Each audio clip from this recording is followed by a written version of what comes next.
আজকে আপনারা জানেন যে মধ্যমগ্রাম যে মামলাটি হয়েছিল একটি মেয়ের রেপ কেস, সেটা অত্যন্ত সত্বর এই কেসের আজকে জাজমেন্ট হয়ে কনভিকশন হয়েছে এবং আগামীকাল সাজা ঘোষণা হবে।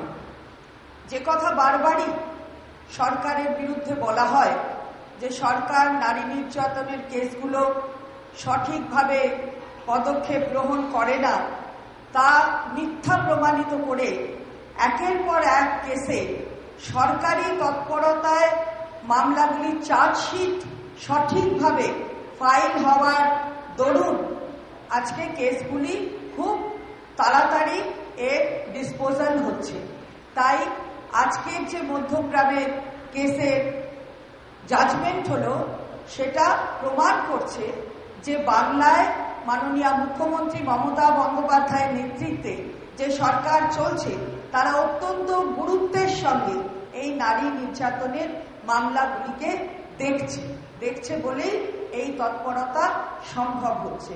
কারণ যদি সরকারি পক্ষে ডিলে করা হতো তাহলে কেউ এই মামলা সত্বরভাবে সম্পন্ন করতে পারতেন না।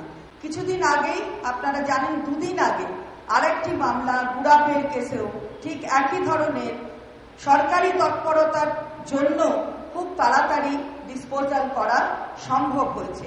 আসলে বিচার যারা করেন বিচারকরা, মাননীয় বিচারকরা, তাদের কাছে যদি তৎপরতার সঙ্গে সরকারি পক্ষ থেকে সবকিছু করা যায় তাহলে এইভাবেই ডিসপোজাল তাড়াতাড়ি সম্ভব হয়। এই কারণে আজকে আপনাদের কাছে যে বিরুদ্ধে আমাদের অনেক কিছু বলা হয়, সেই বিরুদ্ধাচরণ যে মোটেই সঠিক নয় সেটা আবার প্রমাণ হলো। তাই সে কথা বলার জন্য আপনাদের সামনে। কামদুনির কেস চলছে, দেখবেন কিছুদিনের একটা কেস আমি আগেও বলেছি, সাক্ষী থাকে অনেক, আবার একটা কেসে সাক্ষী থাকে কম। সুতরাং সমস্ত কেসকে একভাবে জাজ করা যায় না। দেখতে হবে যে সরকারি পক্ষে কোনো তৎপরতার অভাব আছে কিনা, অর্থাৎ সরকারের পক্ষ থেকে কোনো ডিলে করানো হচ্ছে কিনা। এমন কোনো কেসে কোনো অভিযোগ নেই যে সরকারের পক্ষে থেকে কোনো ডিলে করা হয়েছে। বললাম তো, পার্ক স্ট্রিট সম্পর্কে জিজ্ঞেস করলেন, তাতেই আমি বললাম যে পার্ক স্ট্রিটে, আমি আবারও বলছি যে পার্ক স্ট্রিট অথবা যে কোনো মামলায় সরকারি পক্ষের কোনো ডিলে হয়েছে, তার জন্য মামলা দেরিতে হচ্ছে, এরকম কোনো অভিযোগ কখনো কোথাও ওঠেনি।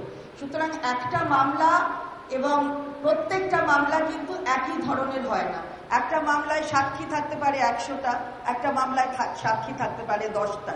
সুতরাং তার যে ফ্রেম অফ টাইম সেটা সবসময় এক হওয়া সম্ভব নয়, কারণ এখানে প্রত্যেককে তার বক্তব্য বলার জন্য সময় দিতে হয়, তার বক্তব্য শুনতে হয় বিচারকদের। কারণ সেলফ ডিফেন্সও তারা নিতে পারেন।